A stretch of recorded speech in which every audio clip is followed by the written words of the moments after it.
हे guys, मैं हूं Neeraj Kumar. Welcome to our YouTube channel. और मैं आज आपको बताऊंगा वर्ल्ड वॉर 1 के बारे में कि वर्ल्ड वॉर 1 कब स्टार्ट हुआ, किन किन कंट्रीज़ के बीच हुआ, क्या इसके रीज़न थे, क्या इसका रिजल्ट आया। हम सब कुछ बात करेंगे। तो आइए शुरू करते हैं। फ्रेंड, वर्ल्ड वॉर 1 को कई नामों से जाना जाता है। इसको बोला जाता है द ग्रेट वॉर। और इसको ग्रेट वॉर इसलिए बोला जाता है क्योंकि उस समय तक ऐसी कोई भी लड़ाई नहीं हुई थी जो इतनी वायलेंसफुल हो। दूसरा, इसको बोला जाता है war to end all wars, क्योंकि ऐसा माना जाता था कि इस लड़ाई के बाद शायद और कोई दूसरी लड़ाई नहीं होगी और ये लड़ाई बाकी आगे की सभी लड़ाइयों को ख़त्म कर देगी। लेकिन वो गलत सोच थी, क्योंकि उसके बाद वर्ल्ड वॉर 2 भी हुआ था। और इसको बोला जाता है द ग्लोबल वॉर। वो इसलिए बोला जाता है क्योंकि उसमें बहुत सारी कंट्रीज़ ने पार्ट लिया था। फ्रेंड, वर्ल्ड वॉर 1 जो हमारा स्टार्ट हुआ था, ये स्टार्ट हुआ था 28 जुलाई 1914 को और 11 नवंबर 1918 तक ये चला था। टोटल 37 कंट्रीज़ ने इस वॉर में पार्ट लिया था। सारी कंट्रीज दो दो ग्रुप में डिवाइडेड थी। एक था एलाइड पावर और दूसरा ग्रुप था सेंट्रल पावर। अलाइड पावर की जो मेन कंट्री थी वो थी ब्रिटेन, फ्रांस, अमेरिका, रशिया और इटली। अमेरिका जो था इस वॉर में 1917 में इन्वॉल्व हुआ था। इससे पहले अमेरिका वॉर में इन्वॉल्व नहीं होना चाह रहा था, लेकिन कुछ रीजन की वजह से इसको इन्वॉल्व होना पड़ा। और वो क्या रीज़न थे वो हम आगे बताएंगे। और इटली जो था फ्रेंड, वो सेंट्रल पावर की तरफ से पहले लड़ा था। बाद में इसने पाला बदल के साइड चेंज करके अलाइड पावर की तरफ ये चला गया। सेंट्रल पावर्स की जो हमारी मेन कंट्री थी वो थी ऑस्ट्रो हंगेरियन एम्पायर, जर्मनी और ऑटोमन एम्पायर, जिसको अब हम टर्की के नाम से जानते हैं। ये वॉर जो थी यूरोप और अफ्रीका में लड़ी गई थी।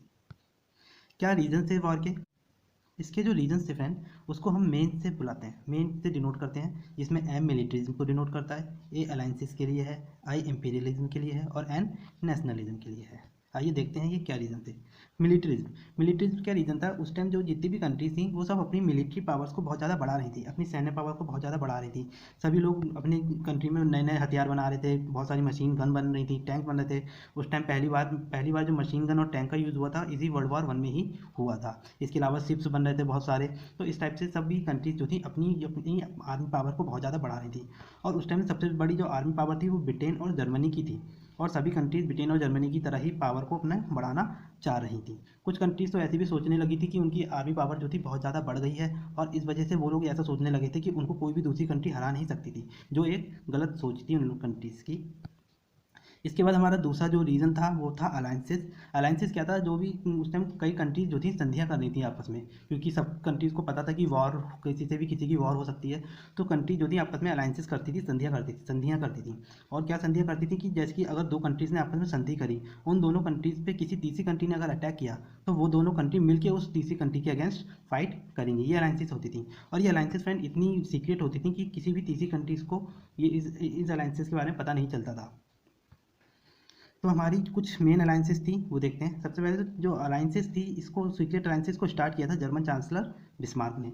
तो दो मेन अलाइंसेस हमारी हुई थी उस टाइम। एक हुई थी ट्रिपल अलायंस ऑफ 1882, जो हुई थी जर्मनी, ऑस्ट्रिया और ऑस्ट्रिया हंगरी और इटली के बीच में। और दूसरी जो हमारी अलायंस हुई थी वो थी ट्रिपल एंटेंट ऑफ 1907। 1904 को ब्रिटेन और फ्रांस के बीच एक अलायंस हुई थी जिसको हम बोलते हैं कॉर्डियल एंटेंट। और बाद में 1907 में रसिया भी इस अलायंस में इन्वॉल्व हो गया था, इसलिए इसको बोला जाने लगा ट्रिपल एंटेंट ऑफ 1907। तो ये दो मेन अलायंसेस थी जो वर्ल्ड वॉर 1 से हमारी रिलेटेड थी।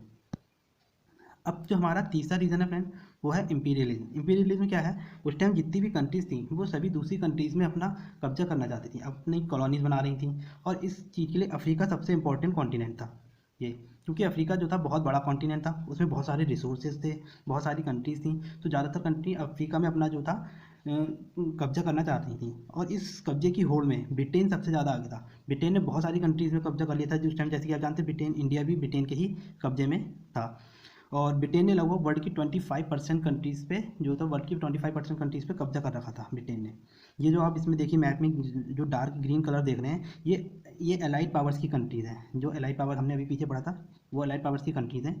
और ये जो लाइट ग्रीन देख रहे हैं, ये लाइट ग्रीन वो कंट्रीज़ हैं जो एलाइड पावर वाली कंट्रीज़ के कंट्रोल में थी, यानी कि इनके अंडर में थी। इसके अलावा आपको ये डार्क ऑरेंज कलर दिख रहा होगा, ये ये ये वो कंट्रीज़ हैं, ये सेंट्रल पावर वाली कंट्रीज़ हैं। और इसमें जो लाइट ऑरेंज कलर आपको दिख रहा है, ये वो कंट्रीज़ हैं जो सेंट्रल पावर कंट्रीज़ के अंडर में थी, कंट्रोल में थी।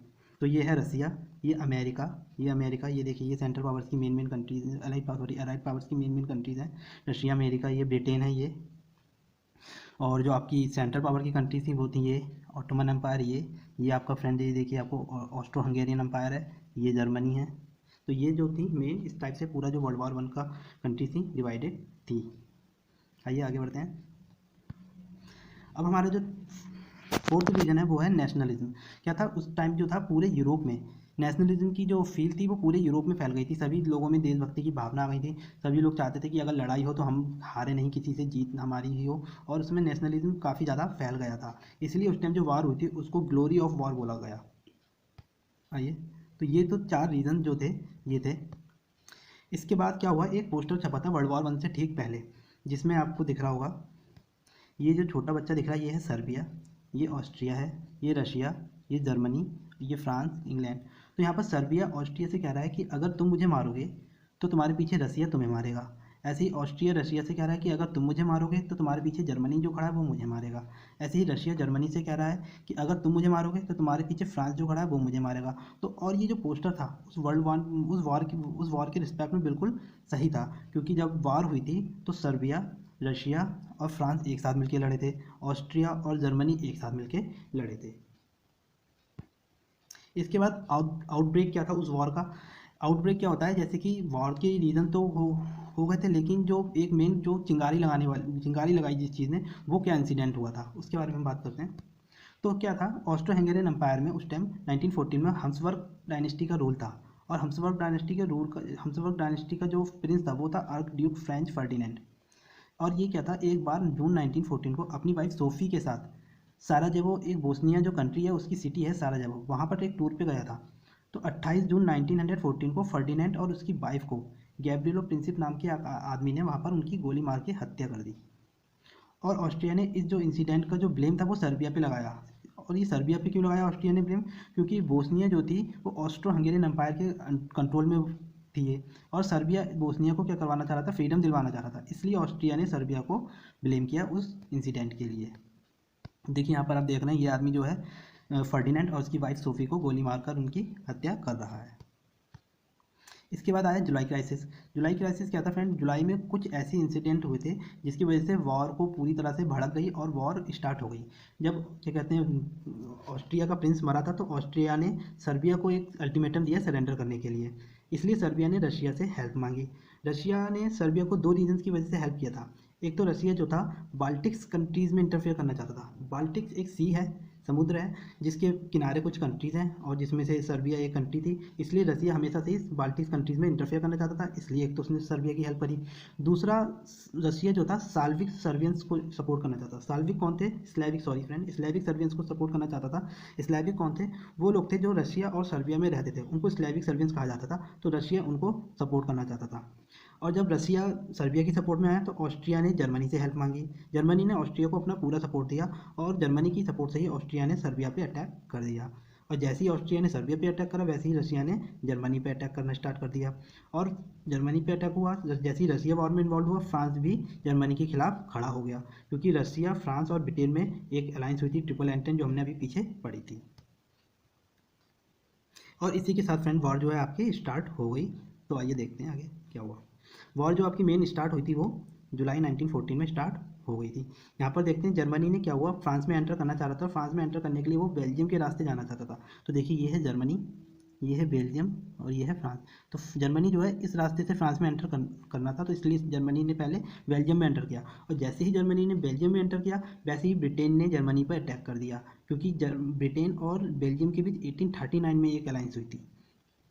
फिर भी जर्मन आर्मी जो थी सक्सेसफुली फ्रांस में एंटर कर गई। और जर्मनी ने क्या हुआ, दूसरी तरफ रशिया पर भी अटैक कर दिया। और इसी दौरान ऑटोमन एम्पायर ने आपका रशिया पे अटैक कर दिया, क्योंकि ऑटोमन एम्पायर और रशिया के बीच काफ़ी दुश्मनी थी और ऑटोमन एम्पायर ने ये मौका देख के रशिया पे अटैक कर दिया। इसके साथ ही ऑटोमन एम्पायर ने स्वेज कैनल पर भी अटैक करा। स्वेज कैनल क्या थी फ्रेंड, ब्रिटेन इंडिया जो जाता था वो एक समुद्र के रास्ते से जाता था इंडिया, और उसी रास्ते को हम स्वेज कैनल बोलते थे। और अगर ऑटोमन एम्पायर जो था स्वेज कैनल को अगर ब्रिटेन से छीन लेता तो ब्रिटेन के कंट्रोल से इंडिया बाहर आ जाता। इसीलिए क्या कहते हैं, ब्रिटेन की पावर को कम करने के लिए ऑटोमन एम्पायर ने स्वेज कैनल पे अटैक किया, लेकिन ब्रिटेन ने उस स्वेज कैनल को बचा लिया। ये ट्रेंचेस देखिए फ्रेंड, यहाँ पर ये ट्रेंचेस दिखाए। ट्रेंचेस क्या होते थे, ये लंबी लंबी ज़मीन के अंदर नालियाँ खोद दी जाती थी उस टाइम, और क्या कहते हैं उसमें छुपकर लड़ाई करी जाती थी। तो इस वॉर में ही सबसे लंबी पहली बार इतनी बहुत लंबी लंबी ट्रेंचेस जो थी खोदी गई थी, जिसमें छुप के लड़ते थे। और इस वॉर में जर्मनी और फ्रांस के लोग 3 साल तक, इसके सैनिक, जर्मनी और फ्रांस के सैनिक 3 साल तक एक दूसरे के आमने सामने रहे थे। ना तो जर्मनी वाले आगे बढ़ पा रहे थे, ना ही फ्रांस के लोग आगे, फ्रांस के सैनिक आगे बढ़ पा रहे थे। और इस वजह से 3 साल तक उसमें फंसे रहने की वजह से, मौसम की वजह से कई सारी बीमारियां फैल गई और इनमें ऐसे कई सारे सैनिक ऐसे ही मर गए थे। इसके बाद एक वॉर हुई थी, battle of Somme. Battle of Somme हुई थी। सोम क्या थी? फ्रांस में एक रिवर थी जिसका नाम था सोम, उसी के किनारे ये वॉर लड़ी गई थी। इसमें क्या था, ब्रिटिश आर्मी और फ्रेंच आर्मी दोनों ने मिलकर जर्मनी आर्मी के अगेंस्ट लड़ाई की थी। ये 1 जुलाई 1916 से 18 नवंबर 1916 तक चली थी। और इस लड़ाई में एक दिन 80,000 सोल्जर एक ही दिन मारे गए थे, जिसमें से ज़्यादातर जो थे ब्रिटिश आर्मी के थे। और टोटल जो लड़ाई में 3 लाख से ज़्यादा सोल्जर मारे गए थे। इसी के साथ नेवी वॉर भी स्टार्ट हो गई थी। अब तक नेवी वॉर में क्या हुआ था, 1917 में एक जर्मन सबमरीन थी जिसका नाम था यू बोट। ये यू बोट क्या कर रही थी, जो अलाइड आर्मी की शिप्स थी उन पर अटैक कर रही थी। लेकिन कुछ दिन बाद इसने सिविलियन शिप्स पर भी अटैक करना स्टार्ट कर दिया। और इसने एक शिप था जिसका नाम था लूसितानिया, ये अमेरिका की तरफ जा रहा था अटलांटिक ओशियन में। तो यू बोट ने उस शिप पर भी अटैक कर दिया और उस शिप में 1200 लोग जो थे, 1200 सिविलियंस मारे गए, जिसमें से 128 सिविलियंस आपके अमेरिकन थे। इस वजह से अमेरिकन को बहुत गुस्सा आया और वो भी इस वॉर में जर्मनी के अगेंस्ट जो है लड़ाई में इन्वॉल्व हो गया। और उस टाइम अमेरिका के जो प्रेसिडेंट थे वो थे वुडरो विल्सन। वुडरो विल्सन को नोबेल प्राइज़ भी मिला था। अब आते हैं एंड ऑफ वॉर। वॉर का एंड कैसे हुआ? जब अमेरिका वॉर में इन्वॉल्व हुआ तो वो डेली ब्रिटिश आर्मी के साथ जर्मनी के अगेंस्ट बहुत बड़ी आर्मी डेली भेजता था। और उसी टाइम क्या हुआ, 1917 में, अक्टूबर 1917 में रसिया में एक रिवॉल्यूशन स्टार्ट हो गया। और उस रिवॉल्यूशन की वजह से एक नई गवर्नमेंट बनी। उस गवर्नमेंट का हेड था व्लादिमीर लेनिन। उसने क्या हुआ, उसने जर्मनी के साथ एक पीस एग्रीमेंट किया जिसमें उसने अपनी तरफ से वॉर को रोक दिया। लेकिन ब्रिटेन, फ्रांस और अमेरिका अपनी जर्मनी के खिलाफ लड़ाई चालू रखी। और जर्मनी इस वजह से, वहाँ जर्मनी के पास रिसोर्सेज ज़्यादा नहीं बचे होने के कारण वो हार गया और अलाइड पावर जीत गई और सेंट्रल पावर्स हार गई। इसके बाद कुछ पीस एग्रीमेंट्स हुए थे। क्या पीस एग्रीमेंट हुए थे? जर्मनी ने सीज फायर एग्रीमेंट साइन किया। कब? 11 नवंबर 1918 को 11 बजे। और इसी के साथ वॉर जो थी ऑफिशियली एंड हो गई, ख़त्म हो गई। 28 जून 1919 को एक ट्रीटी हुई थी, ट्रीटी ऑफ वर्सलिस, जर्मनी और अलाइड नेशंस के बीच। ये ट्रीटी ऑफ वर्सलिस बहुत ज़्यादा इंपॉर्टेंट है क्योंकि इसी ट्रीटी की वजह से ही जर्मनी में जो है नाजिज्म का राइज हुआ। हिटलर जो, और इसी ट्रीटी की वजह से हिटलर जैसा क्रूर लीडर जो है सामने आया। तो क्या हुआ था इस ट्रीटी में जर्मनी से उसका बहुत बड़ा एरिया जो है छीन लिया गया था और उस पर लगभग 650 करोड़ रुपीज़ का फ़ाइन लगा दिया गया था, जिसे अभी वो 2010 में भर पाया, इतना फ़ाइन था। और 10 जनवरी को 1920 में लीग ऑफ नेशंस की स्थापना हुई थी, जिसका क्या काम था, वर्ल्ड में पीस को मेंटेन करना। और इसी लीग ऑफ नेशंस की स्थापना के लिए ही जो वुडरो विल्सन था, प्रेसिडेंट अमेरिका का प्रेसिडेंट उस टाइम, उसको नोबेल प्राइज़ मिला था। ये देखिए, ये है ट्रीटी ऑफ पीस या ट्रीटी ऑफ वर्सलिस। अब क्या रिजल्ट रहे थे हमारे वर्ल्ड वॉर के? सबसे पहले तो ऑस्ट्रो हंगेरियन एम्पायर था, उसका एंड हो गया। ऑटोमन एम्पायर का भी ख़त्म हो गया और कई नई कंट्रीज़ बनी थी। ऑस्ट्रो हंगेरियन दोनों अलग अलग हो गई। ऑस्ट्रिया एक दूसरी कंट्री बनी और हंगरी एक कंट्री बनी। यूगोस्लाविया नाम की एक कंट्री बनी थी। कई कंट्रीज जो थी फ्रीडम मिली थी उनको, पोलैंड, लैटविया, इंग्लैंड, एस्टोनिया, लुथियानिया, ये सब जो कंट्री थी इनको फ्रीडम मिली थी। और इस वॉर में टोटल जो लोग मरे थे वो मरे थे 1 करोड़ 70 लाख, जिसमें से लगभग 1 करोड़ 10 लाख जो थे सोल्जर्स थे और 60 लाख सिविलियंस भी इस वॉर में मरे थे। 2 करोड़ लोग लगभग इंजर्ड हो गए थे, कई सारे इसमें लापता हो गए थे। तो ये सब जो था फ्रेंड वर्ल्ड वॉर 1 के बारे में था। Thank you.